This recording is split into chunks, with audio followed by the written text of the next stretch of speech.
श्री स्वामी समर्थ. आजच्या व्हिडिओमध्ये आपण करिदिन विषयी संपूर्ण माहिती आणि किंक्रांत म्हणजे काय याविषयी माहिती पाहणार आहोत.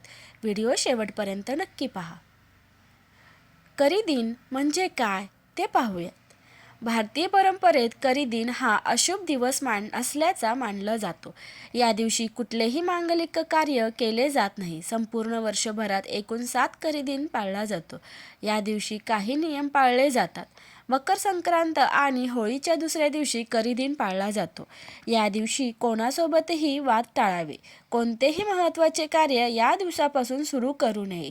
करिदिन या शब्दाचा विग्रह केला तर 2 शब्द दिसतात. करी म्हणजे अशुभ आणि दिन म्हणजे दिवस. म्हणूनच मराठीमध्ये करिदिनाला अशुभ दिवस असे म्हटले जाते. एकूण 7 करिदिन दिवसांपैकी एक करिदिन दिवस मकर संक्रांतीच्या दुसऱ्या दिवशी असतो. 7 करिदिन. करिदिन हा पंचांगामधील एक अशुभ दिवस असतो.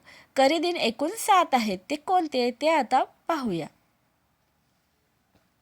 1.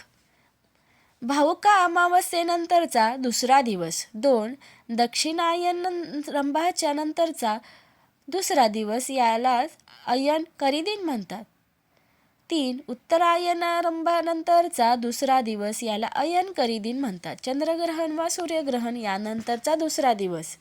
5. कर्क संक्रांतीनंतरचा दुसरा दिवस. 6. मकर संक्रांतीनंतरचा दुसरा दिवस. हा दिवस किंक्रांत या नावाने परिचित असतो. होळीनंतरचा दुसरा दिवस.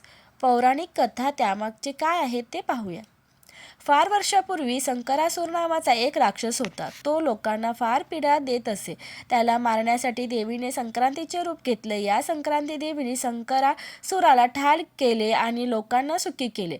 संक्रांती देवीने मकर संक्रांतीच्या दुसऱ्या दिवशी किंकरासूर नावाच्या राक्षसाला ठार मारले आणि त्याच्या जाचातून प्रजेला मुक्त केले. म्हणून हा दिवस किंक्रांत म्हणून पाळला जातो. पंचांगात हा दिवस करिदिन म्हणून दाखवलेला असतो.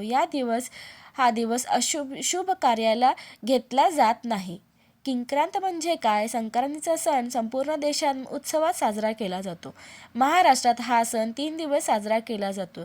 मकर संक्रांतीच्या आदल्या दिवशी भोगी असते. या दिवशी भोगीची भाजी, बाजरीची भाकरी असा बेत केला जातो. भोगीचा पुढचा दिवस मकर संक्रांती असते. या दिवशी सवाष्ण बायकांना बोलावून हळदी कुंकू समारंभ करून इच्छेनुसार सवाष्णींना वाण दिले जाते. या काळात लहान मुलांचे बोरनान देखील केले जाते. संक्रांतीच्या दुसऱ्या आत्पेष्टांना आणि मित्रमंडळींना आणि लहान मुलांना तिळगुळ म्हणजेच तिळाचे लाडू, वड्या किंवा तिळाचा हलवा आणि स्त्रियांना वाण देऊन तिळगुळ घ्या, गोड बोला असे सांगून स्नेह वृद्धिंगत होण्याच्या शुभेच्छा देतात. मकर संक्रांतीचा दुसरा दिवस किंक्रांत किंवा करिदिन म्हणून साजरा केला जातो. या दिवशी कोणतेही शुभ काम करणे निषिद्ध मानले आहे. या दिवशी देवीने किंकरासूर नावाच्या राक्षसाचे वध केले होते. देवी आईची पूजा अर्चना करून देवीला नैवेद्य दाखवतात. या दिवशी काही ठिकाणी प्रवास करत नाहीत. दक्षिण भारतात मकर संक्रांतीचा दुसरा दिवस मट्टुपोलंग म्हणून साजरा केला जातो. या दिवशी गाई बैलांना स्नान घालून त्यांची पूजा करून गोडधोडाचं जेवण देतात आणि संध्याकाळी गावात मिरवणूक काढतात. या दिवशी देखील बायका हळदी कुंकू करतात. संक्रांतीचा सण रथसप्तमीपर्यंत साजरा केला जातो. बायका हळदी कुंकूचा समारंभ रथसप्तमीपर्यंत करतात. माहिती आवडल्यास व्हिडिओला लाईक, शेअर आणि सबस्क्राईब करायला विसरू नका. धन्यवाद.